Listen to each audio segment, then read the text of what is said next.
Hello everybody! Welcome back to Sip and App. It's officially my favorite time of year, the stone fruit season. And if you're looking at these little peach galettes thinking, that looks complicated, let me stop you right there. They're actually much easier than making a pie. For somebody who loves baking, I'll be the first one to admit that I'm not always great at making the pie dough. But the galette dough? This is practically foolproof. You don't have to worry about overworking the butter, and it's rustic by design so it doesn't have to roll out perfectly. And with my little trick that I'm going to share, the crust is never going to be soggy at the bottom. So let me show you how to make them. We're going to start with the dough.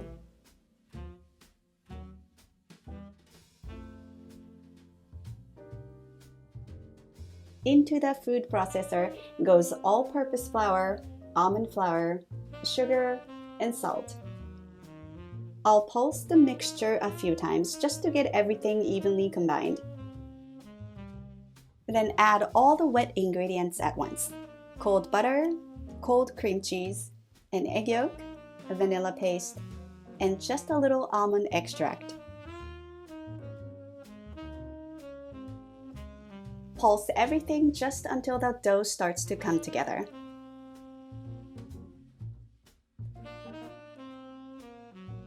This dough is a little different from a traditional pie dough, but as I mentioned at the beginning, it comes together so beautifully and easily while maintaining the tender yet flaky texture.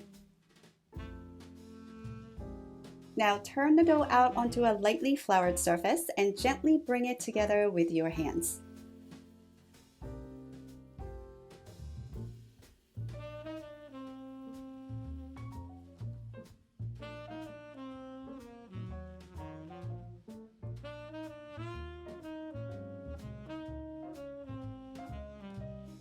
Since we're making individual size ones today, I'm dividing it into 6 portions and shaping each one into a disc.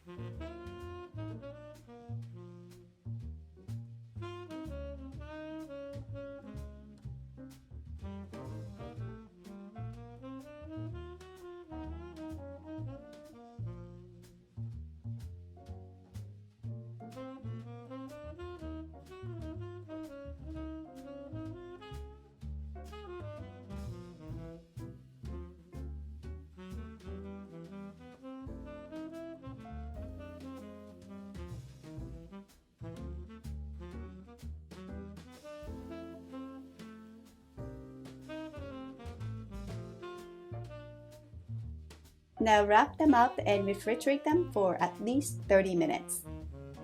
You can also make the dough up to 2 days ahead, which makes these even easier when you're entertaining. While they're resting, let's get to the peaches.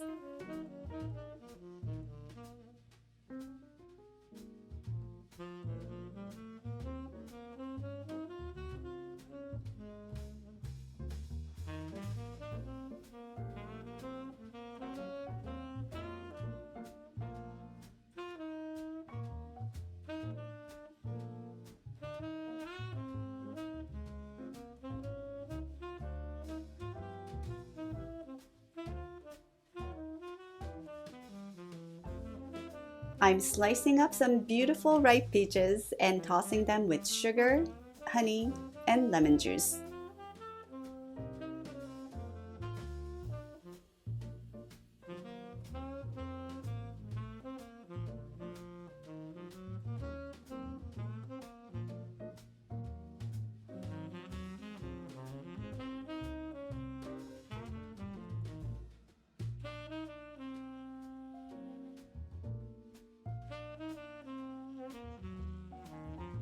Then we're going to let them sit for about 20 to 30 minutes at room temperature. This is when the peaches will start giving off all these beautiful juices.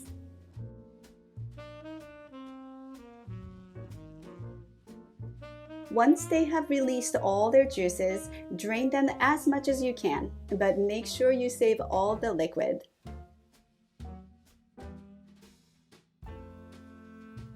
And here is something to keep in mind. Every batch of peaches is a little different. What I mean by that is some peaches are incredibly juicy while others are a little drier.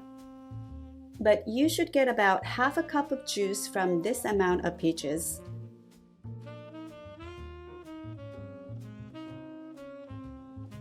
Add the bourbon to the reserved peach juice along with cornstarch and whisk everything together until it's completely smooth. And if you don't want to use alcohol, you can easily substitute apple juice for the bourbon. Now this mixture goes into a saucepan over medium heat, and I'm going to keep stirring until it thickens into a glossy peach syrup.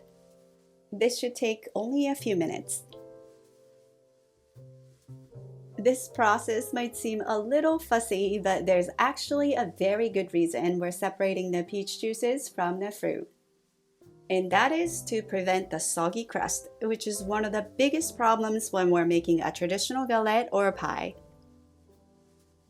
When you put juicy peaches directly onto raw pastry, all that liquid has nowhere to go. It can soak into the bottom of the crust before the pastry has a chance to properly bake. So instead, we're going to pre-cook those juices. That way, when the pastry hits the oven, the crust can start cooking immediately instead of sitting there absorbing all of that liquid. It's a simple little trick, but it works beautifully. Let it cool down and set it aside. And while that's cooling, I'm adding the remaining cornstarch directly to the drained peaches and giving them a good toss. This gives us another layer of insurance against the soggy bottom and helps keep all those beautiful juices where they belong, inside the filling.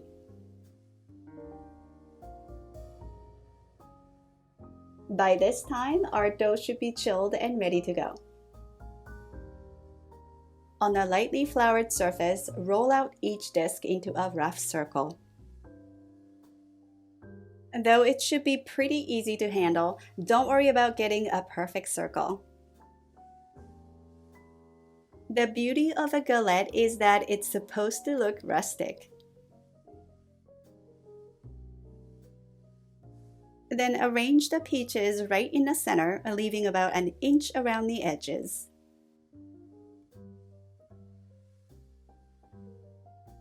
And now we just fold the pastry up and over the peaches, creating little rustic pleats as we go.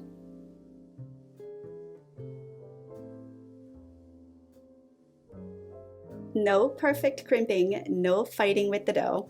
Just fold it up and embrace the imperfections.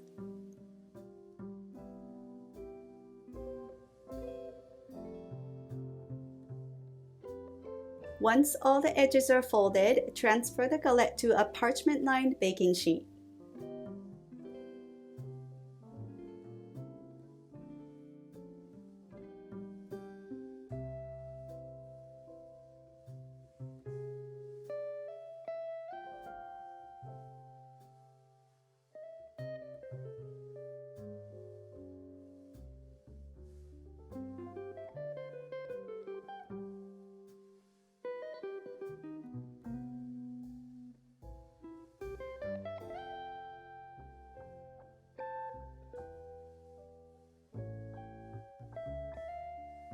Next, brush the exposed pastry with the reserved egg white, and finally, right before they go into the oven, now comes the peach bourbon syrup that we made earlier. Drizzle about 1 tablespoon of the syrup right over the peaches, being careful not to get too much on the pastry.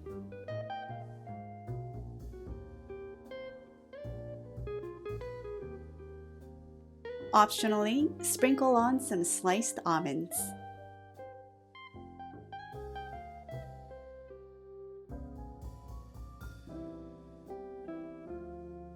And into a preheated oven they go for about 30 to 35 minutes. You're looking for beautifully golden pastry and peaches that are bubbling in the center. Let the galettes cool for about 10 to 15 minutes so the filling has a chance to set up just a little.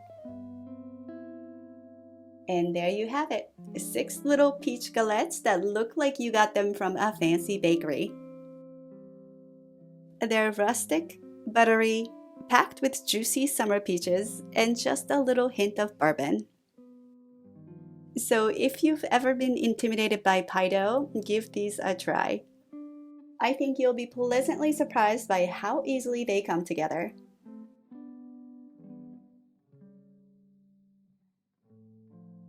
If you enjoyed this recipe, don't forget to like this video, subscribe to Sippin' App, and come back for more little bites and recipes worth sharing. Thanks for watching, and I'll see you in the next video.